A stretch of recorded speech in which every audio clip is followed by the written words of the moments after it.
پہلا جو general rule ہے وہ یہ ہے کہ حدیث کو صحیح یا ضعیف ڈکلیئر کرنا ایک اجتہادی مسئلہ ہے. یہ ایک بہت اہم پوائنٹ میں آپ کو بتا رہا ہوں. مثلا آپ یہ کہتے ہیں کہ بھئی امام بخاری رحمہ اللہ نے اس حدیث کو اپنی صحیح میں بیان کیا لہذا حدیث صحیح ہے. بالکل ٹھیک ہے، لیکن کیا یہ امام بخاری کا اجتہاد نہیں ہے؟ امام بخاری نبی تو ہے نہیں، رسول تو ہے نہیں.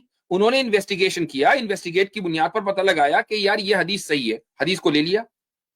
امام مسلم نے انویسٹیگیٹ کیا، پتہ لگایا کہ حدیث صحیح ہے، حدیث کو لے لیا. تو ان کا حدیث کو صحیح قرار دینا یا کسی حدیث کو ضعیف قرار دینا یہ ان کا اپنا اجتہاد ہے. آپ یہ نہیں کہہ سکتے کہ اب اس اجتہاد کو پوری دنیا مانے.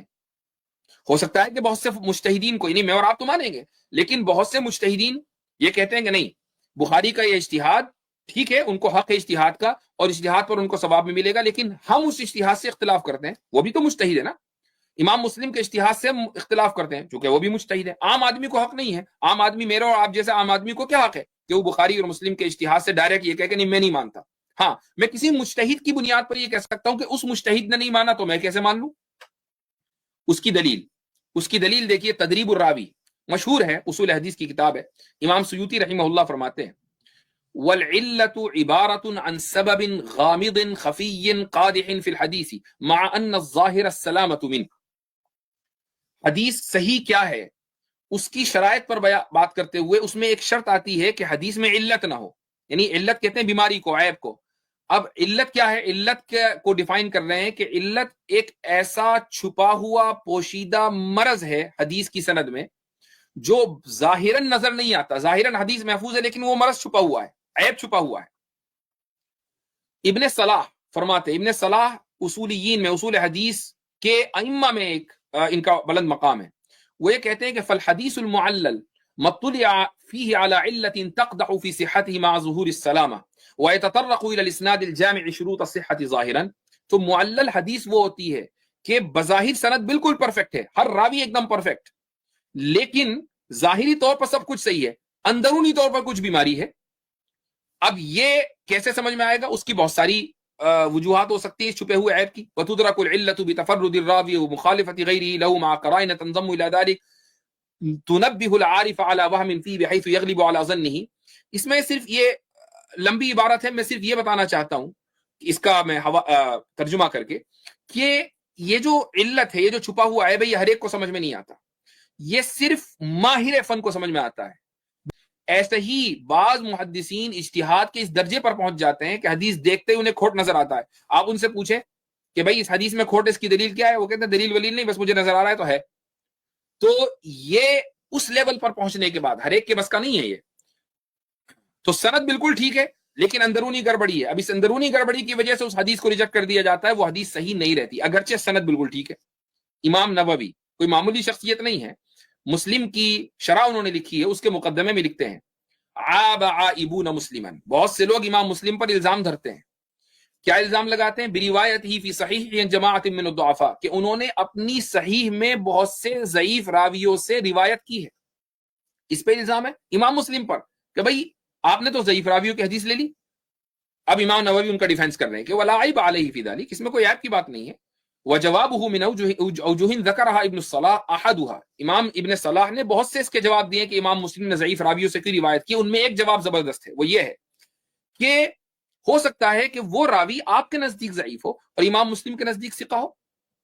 تو چونکہ کسی کو ضعیف اور ثقہ قرار دینا ایک اجتہادی مسئلہ ہے، امام مسلم نے اس کو ثقہ قرار دے کر حدیث اس کی لے لی، آپ اس کو ضعیف قرار دے رہے ہیں، آپ نہ لیں. اس سے کیا ثابت ہوا؟ اس سے یہ ثابت ہوا کہ کسی حدیث کا صحیح اور ضعیف ہونا یہ اجتہادی مسئلہ ہے. آپ مجبور نہیں کر سکتے کسی مجتہد کو کہ چونکہ امام بخاری نے، چونکہ امام مسلم نے، چونکہ امام ترمذی نے، چونکہ ابن ماجہ نے، چونکہ نسائی نے، چونکہ ابو داود نے، چونکہ ابن ابی شیبہ نے اس حدیث کو صحیح قرار دیا آپ بھی مانو. وہ اگر مجتہد ہے تو اس کے پاس اپنے ریزنز ہیں اس حدیث کو ضعیف قرار دینے کے. پہلا ضابطہ ہو گیا. اب دوسرا ضابطہ سن لیجئے. دوسرا ضابطہ یہ ہے کہ ایک مجتہد نے اگر کسی حدیث کو استعمال کر لیا تو یہی آتھنٹیکیشن ہے، یعنی گویا کہ اس حدیث کو اس نے صحیح قرار دے دیا. آپ نے اس مجتہد کو، یا تو آپ یہ کہیں کہ نہیں یہ مجتہد نہیں ہے، میں نہیں مانتا مجتہد، اور اب آپ اس کے اجتہاد کے خلاف دلائل دیں، ثابت کریں مجتہد نہیں ہے. لیکن اگر آپ مان رہے ہیں کہ مجتہد ہے تو اس مجتہد نے اگر کسی حدیث کو لیا ہے تو اس حدیث کو لینا ہی اس حدیث کے صحیح ہونے کی دلیل ہے. کون کہہ رہا ہے؟ حافظ ابن حجر التلخیص الحبیر فی احادیث الرافعی الکبیر میں لکھ رہے ہیں کہ ایک حدیث ہے کہ جس پر امام بیہقی نے تنقید کی ہے، اس میں وہ فرماتے ہیں وقد احتج بهذا الحديث احمد وابن المنذر وفي جزمهما بذلك دلیل على صحته عندهما، کہ اس حدیث سے امام احمد اور ابن المنذر دونوں نے استدلال کیا ہے، ان کا اس حدیث سے استدلال کرنا اس بات کی دلیل ہے کہ یہ حدیث صحیح ہے ان کے نزدیک۔ ایسے ہی امام شافعی کوئی حدیث کو لیں، حدیث ان کے نزدیک صحیح ہے، امام ابو حنیفہ کوئی حدیث کو لیں، حدیث ان کے نزدیک صحیح ہے۔ اب آپ کون ہوتے ہیں یہ کہیں کہ نہیں امام حنیفہ تو ضعیف حدیث سے استدلال کر رہے ہیں، بھائی وہ حدیث ان کے نزدیک صحیح ہو گئی، وہ آپ کے نزدیک ضعیف ہوگی، چونکہ مسئلہ اجتہادی ہے۔ اس کے بعد اب ایک اور رول جو بڑا اہم ہے کہ حدیث کا صحیحین میں ہونا قابل ترجیح نہیں ہے، یہ بات میں نے پہلے بھی کہی تھی 2 ہفتے پہلے، یعنی اگر کوئی حدیث بخاری اور مسلم میں آ جائے، محض صحیح بخاری اور صحیح مسلم میں ہونے کا مطلب یہ نہیں ہے کہ اب وہ ان حدیثوں کے مقابلے میں راجح ہوگی یا اس کو پریفرنس دی جائے گی جو بخاری اور مسلم میں نہیں ہے۔ یہ بہت اہم ضابطہ ہے، اس ضابطے کو ذہن میں رکھیے گا کہ اگر مان لیجئے 2 حدیثیں، ایک بخاری میں دوسری نہیں، تو ایک حدیث کا بخاری میں ہونا اس بات کے یہ لازم نہیں قرار دیتا کہ اس حدیث کو آپ دوسری حدیث کے اوپر ترجیح دے دیں، بلکہ آپ جو ایکسٹرنل ریزنز ہیں ان سے ثابت کریں گے کہ یہ حدیث راجح کیوں ہے، بخاری کی حدیث ہو یا کسی اور کی حدیث ہو، ایکسٹرنل فیکٹرز چاہیے، محض اس کا بخاری میں ہونا کافی نہیں ہے، کیوں؟ بخاری تو خود مجتہد ہے۔ تو کیا یہ بات درست ہے کہ آپ یہ کہیں گے نہیں بخاری کا اجتہاد تو اجتہاد، مالک کا اجتہاد اجتہاد نہیں، شافعی کا اجتہاد اجتہاد نہیں، احمد کا اجتہاد اجتہاد نہیں؟ یہ کہاں کی بات ہے؟ دونوں سارے مجتہد ہیں، سب اجتہاد میں برابر ہیں۔ دو باتیں آ گئی، ایک محدثین کی اور ایک فقہاء کی۔ تو بھائی یہ جو بھی باتیں ہیں یہ فقہاء کے تعلق سے ہیں، فقہاء کے تعلق سے اگر کوئی بات کہی گئی ہے تو فقہاء کی فقہ کی کتابوں میں ان کے حوالے سے کوئی بات کی جائے۔ تو فقہ کے معاملے میں تو کبھی بھی کسی نے ایسی کوئی بات نہیں کی کہ کسی فقیہ نے کوئی بات کہہ دیا تو وہی دلیل ہے، اس کا کہنا ہے دلیل ہے، ایسی کوئی بات کسی کتاب میں ہمارے علم میں موجود نہیں ہے۔ یہاں پہ بھی جو بات کہی گئی نا، یہ تو معلل حدیث کی تعریف کی گئی ہے کہ حدیث معلل کس کو کہتے ہیں، کہ جس میں کوئی علت، ایسی علت پر جو ہے واقفیت آگاہی ہو گئی جو اس کی صحت سے مانے ہے، بظاہر سند سے، یعنی سند متصل ہے، روات ثقہ ہے۔ بظاہر صحیح ہونے کا مطلب کیا ہے کہ سند متصل ہے، روات ثقہ ہے، لیکن اس کے باوجود بھی اس میں کوئی چیز ہو سکتی ہے۔ مثال کے طور پہ یہاں پہ انہوں نے اشارہ بھی کر دیا ہے کہ جو ہے عربی کا تفرد ہو، دوسرے سے مخالفت ہو، کچھ قرائن ہو، تو ان بنیادوں پر جو ہے حدیث پر جرح کی جاتی ہے، جیسے شذوذ وغیرہ کا مسئلہ ہے۔ تو شذوذ کی جب بات آتی ہے نا تو سند بظاہر صحیح سالم دکھتی ہے کہ روات بالکل ثقہ ہے، سند متصل ہے، لیکن چونکہ شذوذ آ رہا ہے تو اس کی بنیاد پر حدیث پر کو ضعیف کہا جاتا ہے، معلل کہا جاتا ہے۔ تو یہ اصل بنیادی طور پر یہ بات ہو رہی ہے۔ آخری لائن میں انہوں نے یہ بات کہی ہے، بالکل لاسٹ میں، کہ کبھی کبھی ایسا ہوتا ہے کہ ایک محدث حدیث کو معلول کہہ دیتا ہے لیکن اس کو پروف نہیں کر پاتا ہے۔ یہ ایسا نہیں ہے کہ معلل حدیث یہاں صرف اسی کو کہا جاتا ہے جس کو کوئی پروف نہ کر سکے، ایسا نہیں ہے۔ یہاں پورے یہاں جو بات کہی ہے کہ معلل حدیث کس کہتے ہیں کہ مطلع فیہ علی علت تقدح فی صحتہ، تو کہ جس کی علت پر آگاہی ہو گئی ہے۔ اصل تعریف کیا ہے، ڈیفینیشن کیا کی جا رہی کہ علت پتہ چل چکی ہے، یعنی رجال ثقہ ہے، سند متصل، لیکن پھر بھی کچھ اور ایویڈنس ہیں، وہ وہاں تک ایکسس ہو چکا ہے، وہ ہمارے ہاتھ میں آ چکے ایویڈنس جن کی بنیاد پر حدیث کو معلل کہا جا رہا ہے۔ تو جنرلی بات یہ ہو رہی ہے کہ معلل حدیث یہ کہ رجال ثقہ ہے، سند متصل ہے، پھر بھی وہ روایت ضعیف ہوگی کیونکہ اور دوسری پرابلم اس کے اندر ہے۔ لاسٹ میں کہا جا رہا ہے کہ ماہر فن کبھی کبھی جو ہے ایک حدیث پر یعنی بظاہر صحیح دکھتی ہے لیکن وہ نقد کر دیتا ہے، لیکن اس کو پروف نہیں کر پاتا ہے۔ اس کا یہ مطلب نہیں ہے کہ جتنی بھی حدیثیں معلول ہیں یا ضعیف ہے بے دلیل انہوں نے ایسے کلام کر دیا، بلکہ ہماری علم میں تو کوئی ایسی ایک بھی روایت نہیں ہے جس کو پوری امت نے تسلیم کر لیا ہو کہ وہ ضعیف ہے، اور صرف اس وجہ سے کہ کسی نے معلول کہا ہو۔ کوئی سنگل اگزامپل بھی ہماری نظر میں نہیں ہے، یعنی کوئی ایک بھی روایت ایسی موجود نہیں ہے کہ کسی امام نے کہا ہو کہ معلول ہے وہ، اور اس کو ایکسپلین نہ کیا ہو، اس کی کوئی وضاحت نہ دی ہو، اور بہت ہی لاکھوں میں کروڑوں میں کوئی ایک ہوتا ہے، اس کو آج آپ عام بنا رہے کہ ہزاروں میں کوئی ایک کیس ہوتا ہے، اور ہزاروں میں کوئی ایک، یہاں ہزاروں کیا کروڑوں میں کوئی ایک ایگزامپل بھی موجود نہیں ہے۔ یہ جو بات کہی جا رہی نا، یہ ایسا ہوتا ہے لیکن اس کی کوئی پریکٹیکل ایگزامپل موجود نہیں ہے۔ ایک چیز جو اتنا ریئر کیس ہے، جو کبھی بہت ہی لاکھوں میں کروڑوں میں کوئی ایک ہوتا ہے، اس کو آج آپ عام بنا رہے کہ ایسے سارے محدثین نے ایسے ہی ضعیف کہہ دیا ہے بغیر کسی دلیل کے، اس لیے فقہا پھر اس کو لے جا کے وہاں امپلیمنٹ کرنا. اور ایک بات یہ بھی ہے کہ کیا یہ لوگ جو اس طرح کی مثالیں دیتے ہیں کیا یہ لوگ مانتے ہیں محدثین کی؟ جب ہم تذیف پیش کرتے ہیں، معلوم تو بہت دور کی بات ہے، تذیف یعنی دلائل کے ساتھ، یہ بغیر دلیل کے دور کی بات ہے. جب ہم دلیل کے ساتھ پیش کرتے ہیں نا کہ امام دارقطنی نے ضعیف کہا، فلاں نے ضعیف کہا، پلس دلیل بھی ہے، پھر بھی یہ لوگ نہیں مانتے اور یہاں یہ بات کہتے ہیں کہ نہیں دیکھو بغیر دلیل کے مانا جاتا ہے حدیث کی دنیا میں. ارے بھی آپ دلیل کے ساتھ نہیں مانتے، بغیر دلیل کے کہاں مانو گے آپ؟ یہ جو بھی اصول ہے نا اصول حدیث کا، یہ صرف معلول کے بارے میں، یعنی اس کو ریجیکٹ کرنے کے بارے میں، ایکسپٹ کرنے کے بارے میں نہیں ہے. بہت اچھی بات پوائنٹ بولے، یہ بہت امپورٹنٹ پوائنٹ کہ یہ جو اصول ہے بھی، جو بہت ہی ریئر اصول ہے، وہ حدیث کو ریجیکٹ کرنے کی کیٹیگری میں ہے، ایکسپٹ کرنے کی کیٹیگری میں نہیں ہے. اب اگر اس کا امپلیمنٹ کرنا ہے فقہ کی کیٹیگری میں، تو آپ کو کہاں امپلیمنٹ کرنا ہے کہ کسی فقیہ نے کسی عمل کو بدعت بول دیا، غلط بول دیا، تو بغیر دلیل کے مان لو اس کو. نہ یہ کہ کسی کو سنت بول دیا ہے یا کوئی فتویٰ دے دیا کہ ایسا کرو، یعنی کرنے کی بات جو کہی ہے فقیہ نے، وہاں پہ آپ اس کیٹیگری میں آپ اس کو نہیں ڈال سکتے.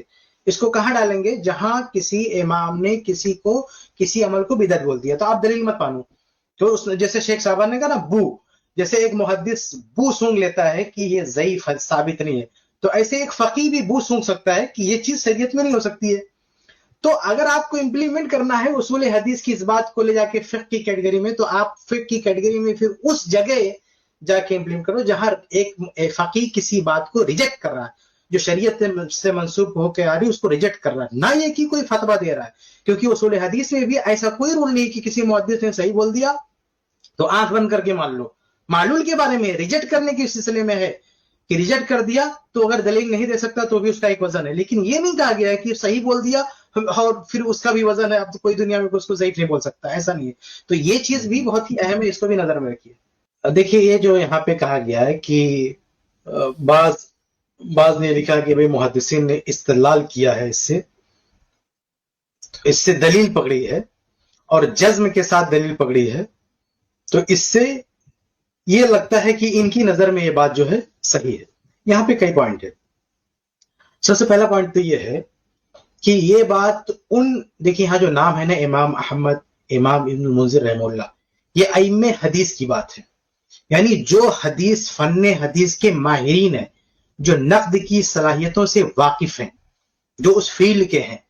تو جو اس فیلڈ میں مہارت رکھتے ہیں، وہ کسی حدیث سے اگر استدلال کر رہے ہیں تو یہ ان کے بارے میں گمان کیا جا سکتا ہے کہ بھائی جب اتنا بڑا ماہر ہے، محدث ہے، اور وہ استدلال کر رہے ہیں تو ظاہر سی بات ہے کہ ان کی نظر میں یہ بات صحیح ہوگی. تو یہ سب کے لیے نہیں ہے، ہاں جو نقد کی میں مہارت ہو. امام ابو حنیفہ رحمہ اللہ، جن کے بارے میں لوگ اس طرح کی بات کہنا چاہتے ہیں، وہ اس فیلڈ کے نہیں ہیں، وہ نقد کی مہارت ان کے اندر نہیں ہے.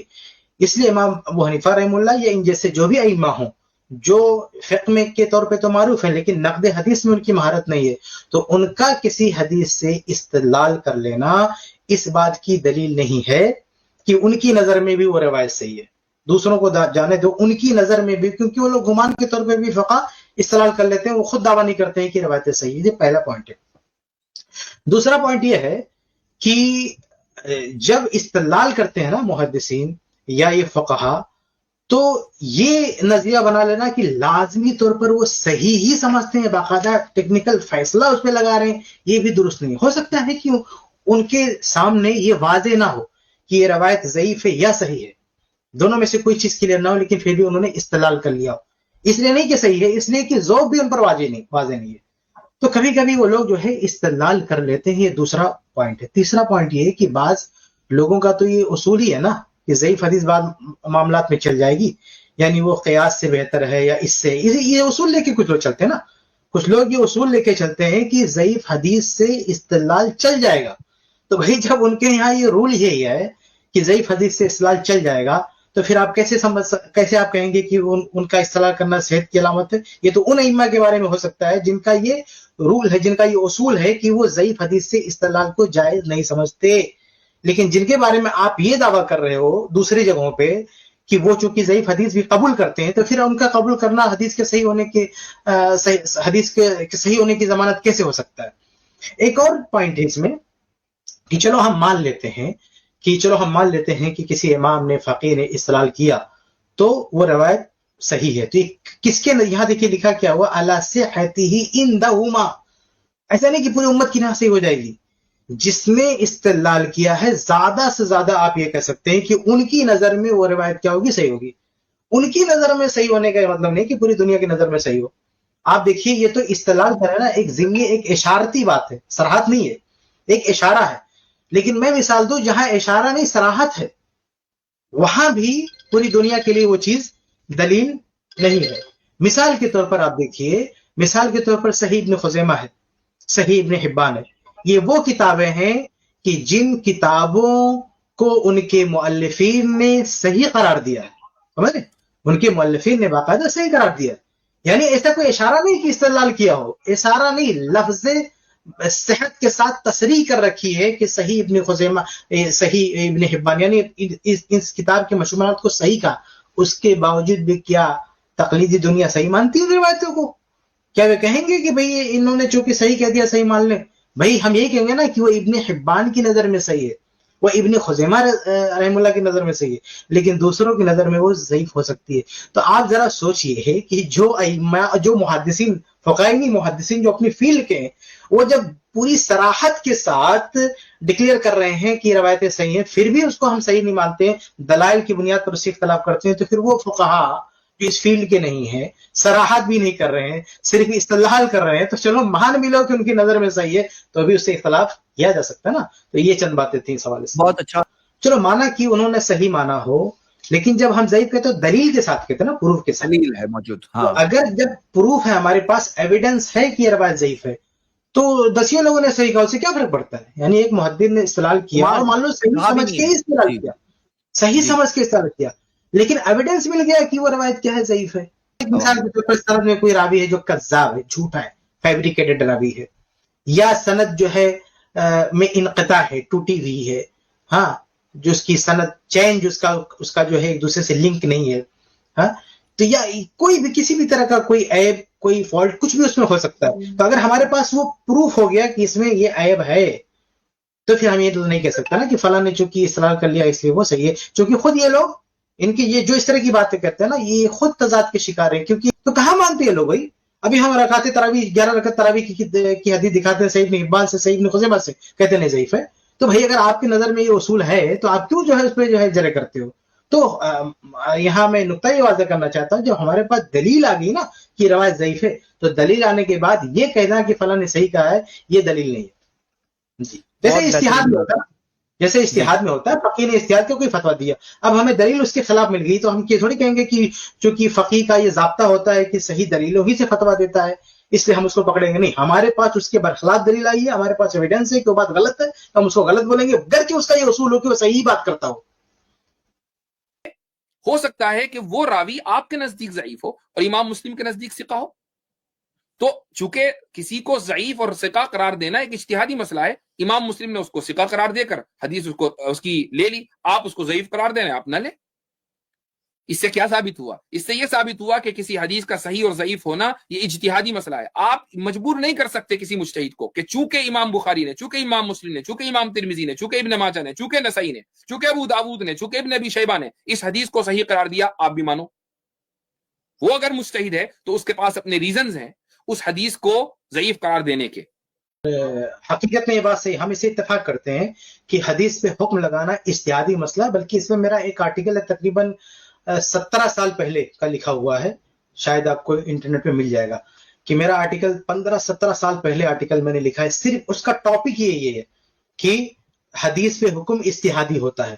اور اس میں میں نے تقریباً 6-7 اقوال نقل کیے ہیں محدثین کے, جنہوں نے یہ صراحت کیا کہ حدیث اور رجال پہ جو حکم لگتا ہے وہ اجتہادی ہوتا ہے. تو ہمیں اس سے تو بالکل اتفاق ہے کہ جس طرح سے فقہاء احکام شریعہ میں اجتہاد کرتے ہیں, ایسے محدثین اقوال جرح و تعدیل میں, حدیث کی تصحیح و تضعیف میں اجتہاد کرتے ہیں. اب جو یہ اعتراض ہے نا کہ اگر آپ حدیث کے مجتہدین کی بات آپ مانتے ہیں تو فقہ کے مجتہدین کی بات آپ کیوں نہیں مانتے؟ بھائی ہم دونوں کے مجتہدین کی بات مانتے ہیں نا. اگر جیسے فقہ کے مجتہدین کی بات جہاں صحیح ہوتی ہے وہاں مانتے ہیں، اور حدیث کے مجتہدین کی بات جہاں صحیح ہوتی ہے مانتے ہیں، اور جہاں غلط ہوتی ہم نہیں مانتے. اور یہ فقہ کی قاعدہ ہے نا، آپ کسی بھی فقہ کی کتاب میں جا کے دیکھ لیں، حتیٰ کہ فقہ حنفی کی کتاب میں بھی جا کے دیکھ لیں، اصول کی کتابوں میں، تو آپ کو یہ لائن ملے گی کیا؟ المجتہد قد یخطی و یصیب، کہ جو مجتہد ہوتا ہے وہ کبھی صحیح بولتا ہے اور کبھی غلطی کر جاتا ہے. تو یہ رول آپ کو ملے گا، یہ باقاعدہ قاعدہ آپ کو ملے گا، یہ فقہ کی کتابوں میں، اور خود حنفی فقہ کی کتابوں میں ملے گا کہ مجتہد صحیح بھی بولتا ہے غلط بھی بولتا ہے. تو ہم اس رول کو دونوں جگہ جو ہے ہم اس کو فٹ کرتے ہیں، کہاں؟ فقہ میں بھی اور حدیث میں بھی. فقہ میں بھی ہمیں کہتے ہیں کہ مجتہد سے غلطی ہو سکتی ہے، تو اگر کہیں غلطی کیا تو ہم اسے اختلاف کرتے ہیں. ایسے ہی حدیث میں بھی مجتہد سے غلطی ہو سکتی ہے، تو اگر کسی مجتہد نے کسی حدیث کو صحیح کہا ہے، اس سے غلطی ہو سکتی ہے. ہم نے کہا غلطی نہیں ہو سکتی. صحیح ابن خزیمہ میں کتنی حدیثیں ہیں؟ مجتہد نے صحیح کہا ہے، ان کا اجتہاد ہے، ہم اسے اختلاف کرتے ہیں. صحیح ابن حبان میں کتنی حدیثیں ہیں؟ مجتہد نے صحیح کہا، ہم اسے اختلاف کرتے ہیں. مستدرک حاکم میں کتنی حدیثیں ہیں؟ امام حاکم نے صحیح کہا، ہم اس سے اختلاف کرتے ہیں. بلکہ بعض روایتوں کو تو منگڑت بھی کہتے ہیں، موضوع بھی کہتے ہیں، جبکہ امام حاکم رحمہ اللہ نے صحیح قرار دیا. تو ہم تو اس اختلاف کر رہے ہیں نا. اب رہی بات بخاری مسلم کی، تو دیکھیے بخاری مسلم کا مسئلہ ایسا ہے، یہ مسئلہ صرف ان کے اجتہاد کا نہیں ہے، اس کے ساتھ اجماع بھی جڑ چکا ہے. یعنی صحیح بخاری صحیح مسلم کی اکثر حدیثوں پہ اجماع ہے. جس پر اجماع ہے تو اجماع کی وجہ سے ہم کہتے ہیں وہ حجت ہے. یہ لوگ بلا وجہ ہم لوگوں پر جو ہے تارو تشریح کرتے ہیں کہ دیکھو یہ اجماع کو نہیں مانتے. بھائی اجماع، ہاں صحیح بخاری اور صحیح مسلم کی کچھ حدیثیں ایسی ہیں جو منتقد ہیں، جس میں نقد کیا، اس میں ہم مانتے ہیں کہ کسی کو اجتہاد کرنے کا حق ہے.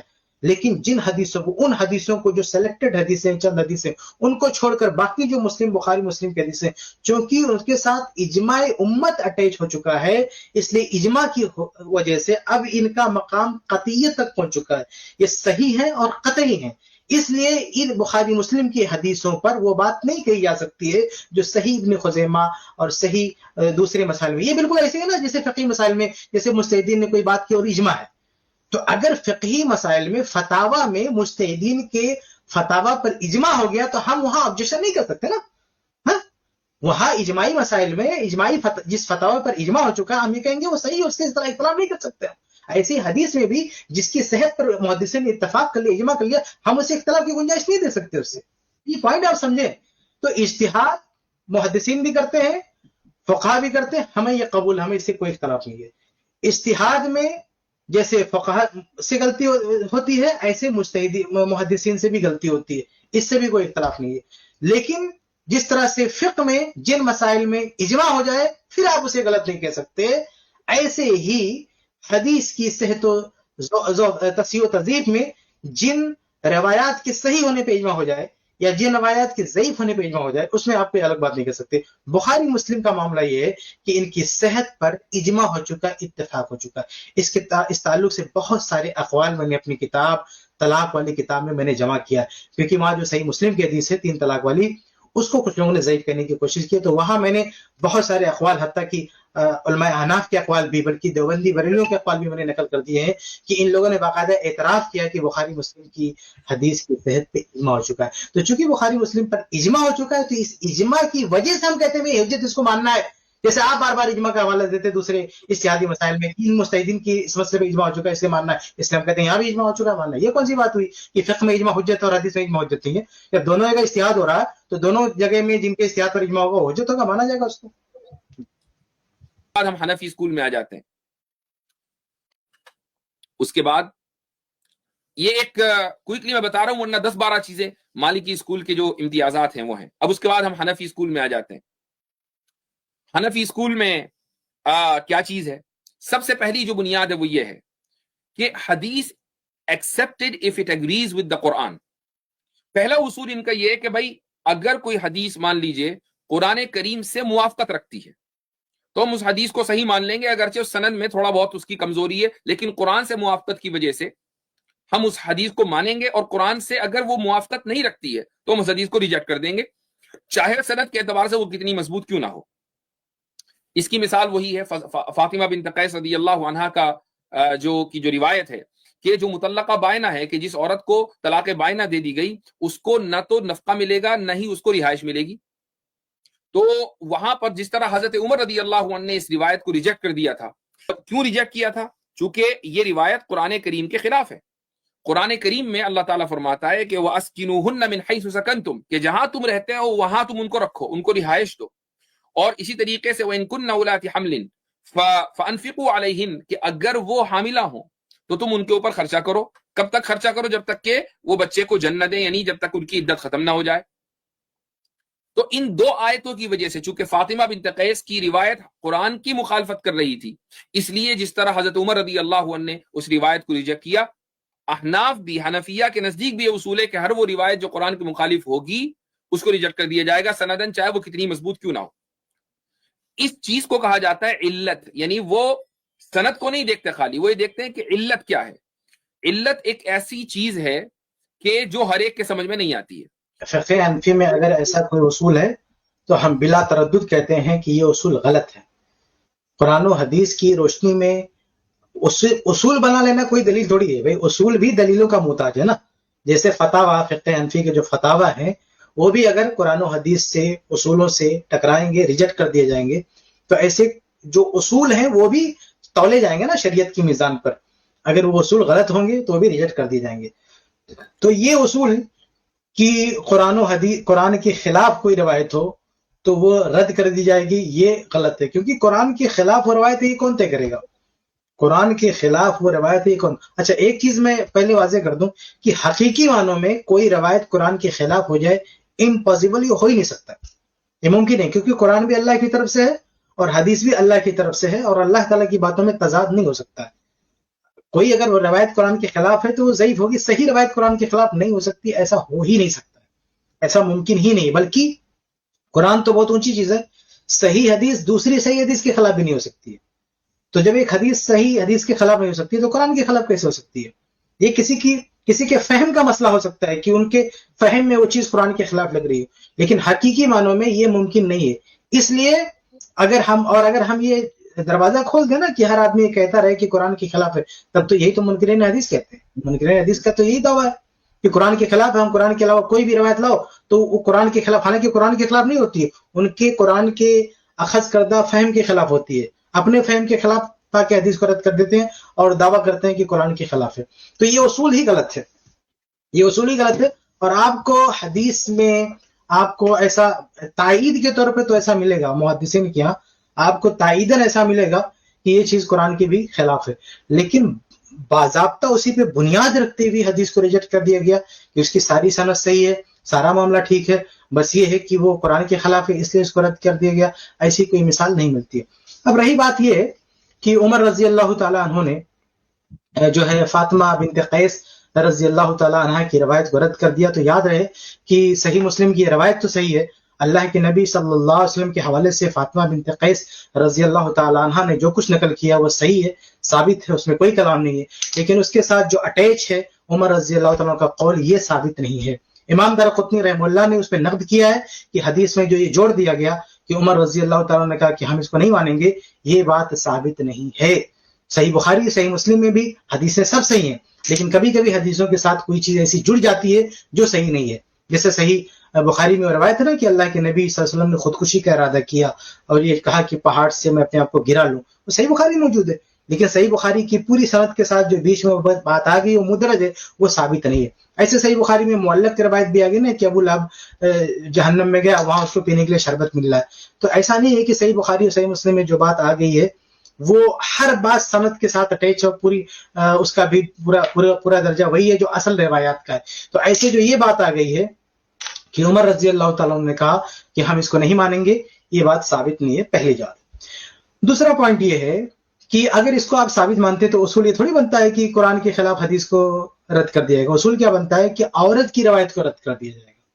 کیونکہ عمر رضی اللہ عنہ کے جو الفاظ ہیں اس میں ایک لا نترک کتاب اللہ، ہم اللہ کی کتاب کو نہیں چھوڑ سکتے، بقول امرأۃ، ایک عورت کے کہنے کی وجہ سے، لا ندری، ہمیں نہیں پتا، حفظت ام نسیت، کہ وہ اس نے یاد کیا ہے یا وہ بھول گئی ہے. تو اصول اگر آپ کو نکالنا تو یہ اصول نکالو نا کہ خواتین کی ساری روایتیں ہم رد کر دیں گے، خواتین کی کوئی روایت ہم نہیں مانیں گے. یہ انہوں نے کہا نا، انہوں نے کسی آدمی کا نام تو نہیں لیا عمر رضی اللہ تعالیٰ عنہ، انہوں نے عورت کی بات کہی ہے.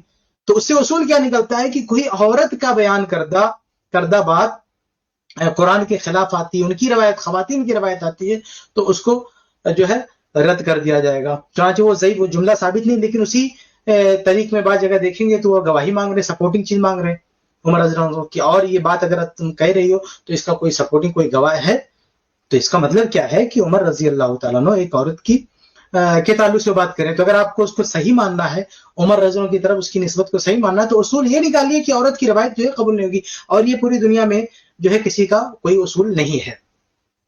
دوسری بات, تیسرا پوائنٹ یہ ہے نا کہ اس روایت کو رد کرنے کے سلسلے میں جو اقوال ملتے ہیں عمر رضی اللہ عنہ کی طرف منسوب, ایسے اقوال تو صحابہ کرام کے ملتے ہیں قبول کرنے کے بارے میں نا, یعنی اس روایت کو قبول تو بھی کیا نا.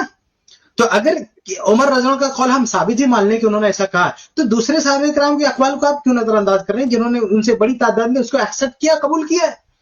تو اگر اختلاف ہو گیا صحابہ کا, تو ہم ایک جو دیگر صحابہ کرام ہیں ان کا جو موقف ہے, ان کا جو نظریہ ہے, اس کو بھی تو سامنے رکھا جائے گا. ایسے کیسے کسی ایک صحابی کی بات پر آپ کوئی اصول بنا لیں گے, دوسرے صحابہ کرام کی باتیں کہاں جائیں گی, ان کے اقوال جو ہے کہاں پہ جائیں گے, ہم ترجیح کی بات یہاں پہ کیوں بھول جائیں گے.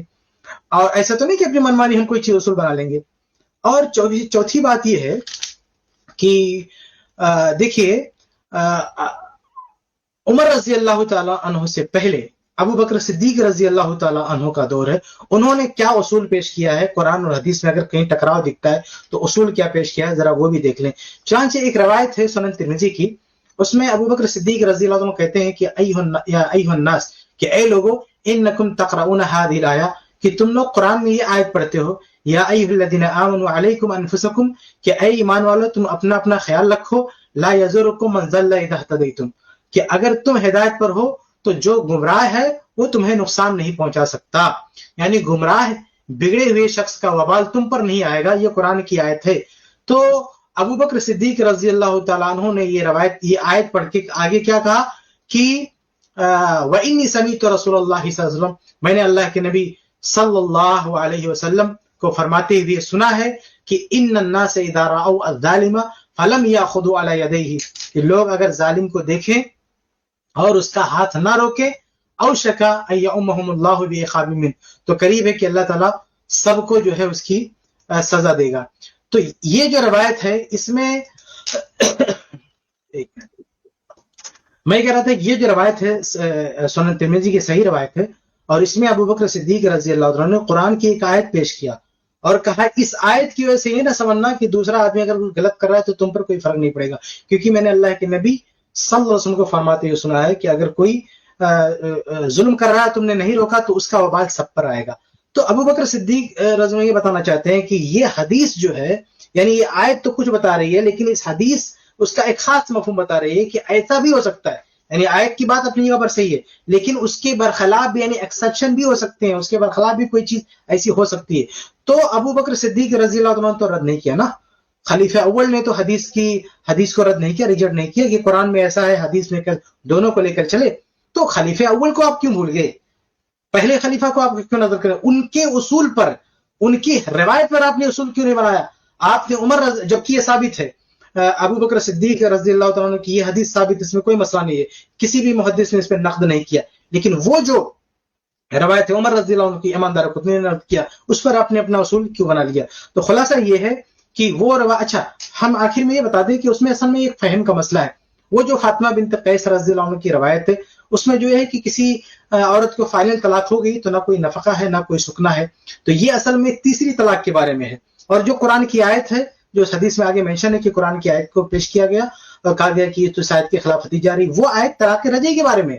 تو رجعی کے بارے میں اگر طلاق رجعی ہوگی تو بے شک وہی ہے کہ عورت کو نفقہ ہے سکنا ہے جو عدت میں اس کو سب ملے گا, لیکن جو فائنل طلاق ہے, فائنل طلاق کے بارے میں قرآن میں کہیں ایسا نہیں ہے کہ اس کو نفقہ سکنا دیا جائے گا. وہ جو قرآن کی آیت ہے وہ طلاق رجعی کے بارے میں ہے, اور یہی فاطمہ بنت قیس رضی اللہ عنہ کا موقف تھا.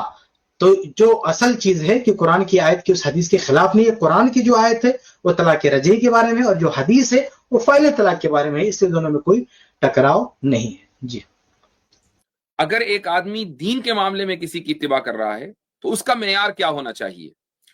اس کا معیار یہ ہونا چاہیے کہ جس کو حضرت عبداللہ ابن مسعود رضی اللہ عنہ نے ذکر کیا ہے. لالکائی نے شرح اصول اعتقاد اہل السنہ میں, اور اسی طریقے سے طبرانی نے المعجم الکبیر میں, ابو نعیم نے حلیہ میں, عبداللہ ابن مسعود رضی اللہ عنہ کا یہ قول نقل کیا ہے. وہ یہ فرماتے ہیں کہ الا لا یقلدن احدکم دینہ رجلا، یاد رکھو کہ اپنے دین کے معاملے میں تم کسی آدمی کی، یعنی زندہ آدمی کی تقلید نہ کرنا. ان آمن آمن و ان کفر کفر، کل کو وہ مومن رہے کافر ہو جائے، کس نے دیکھا؟ کون جانتا ہے؟ ہو سکتا ہے کہ کل وہ پلٹ جائے. آپ خود ہی دیکھ لیجئے کہ فرنٹ مین کی جو ویڈیوز ہیں، کل کچھ ہے آج کچھ ہے. یعنی آپ فرنٹ مین سے ہی مناظرہ کرا سکتے ہیں. ایک آدمی اگر اس کی ساری ویڈیو جمع کر لے آج سے 5-10 سال پہلے کی اور آج کی ویڈیوز، تو ایسا لگے گا کہ دونوں ایک دوسرے سے مناظرہ کر رہے ہیں. فَإِن كُنتُمْ لَابُدَّ مُقْتَدِينَ فَبِالْمَيِّتِ، اگر تمہیں کسی کی اقتداء کرنی ہی ہے تو بھائی اس کی کرو کہ جو اس دنیا سے جا چکا. فَإِنَّ الْحَيَّ لَا يُؤْمَنُ عَلَيْهِ الْفِتْنَةِ، اس لیے کہ جو آدمی زندہ ہے وہ کب فتنے کا شکار ہو جائے اس کی کوئی گارنٹی نہیں ہے. اور یہ اصول ہر ایک کے اوپر نافذ ہوتا ہے. تمام کے تمام لوگ جو اس وقت زندہ ہیں سب کے اوپر یہ اصول نافذ ہوتا ہے.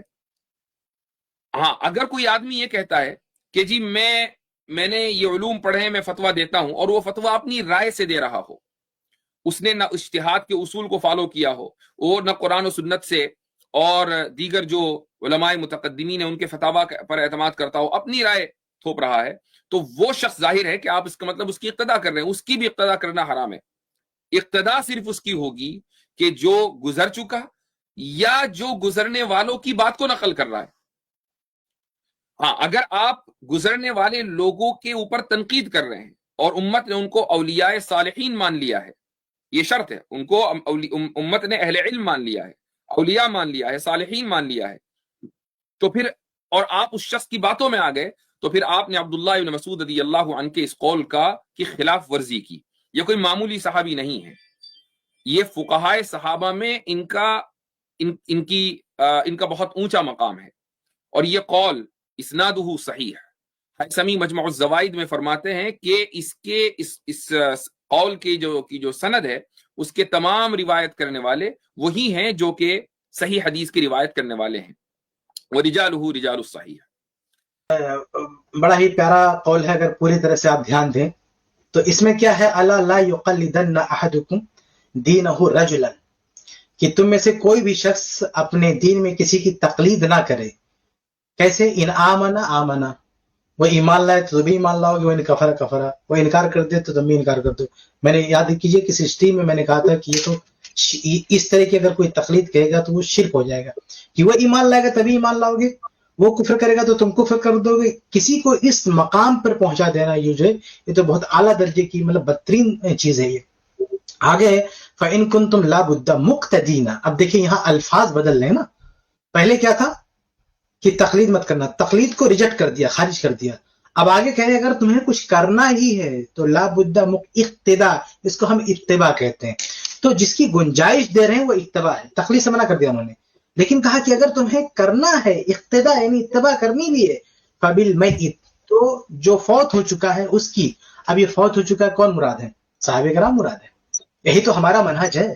ہم تو یہی لوگوں کو بلاتے نا کہ قرآن حدیث اور اس کو سمجھنے کے لیے صحابہ کرام کو جو ہے آپ فالو کیجئے، ان کو لائیے. فبالمیت فإن الحی لا یؤمن علیہ الفتنہ، کیونکہ جو زندہ ہے وہ فتنوں کا شکار ہو سکتا ہے.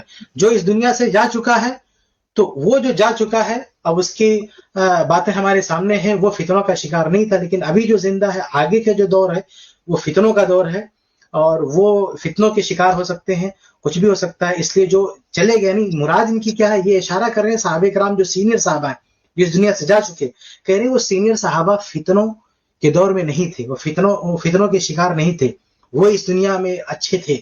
تو ان کے اقوال جو ہیں وہ ٹھیک ہیں، ان کی بات مانو. لیکن یہ جو اب دور ہے فتنوں کا، یا اب جو شخص زندہ ہے کچھ بھی اس کے ساتھ مسائل ہو سکتے ہیں. اس لیے بہتر ہے کہ آپ کو اقتداء کرنی ہے تو ان کو جو ہے مانو. یہاں بھی کسی ایک فرد کی بات نہیں کر رہے ہیں، کسی ایک شخص کی بات نہیں کر رہے ہیں، وہ اقتداء کی بات کر رہے ہیں کہ جو پرانے علماء گزرے ہیں آپ جو ہے ان کی جو ہے پیروی کیجیے. اور اچھا اس میں تو یہ بھی وضاحت نہیں ہے نا، یہ تو ہم آپ کی طرف سے شرح کر رہے ہیں، اس میں یہ بھی وضاحت نہیں ہے کہ یہ جو ہے تمہیں اقتداء کرنی ہے تو کون مراد ہے اس سے.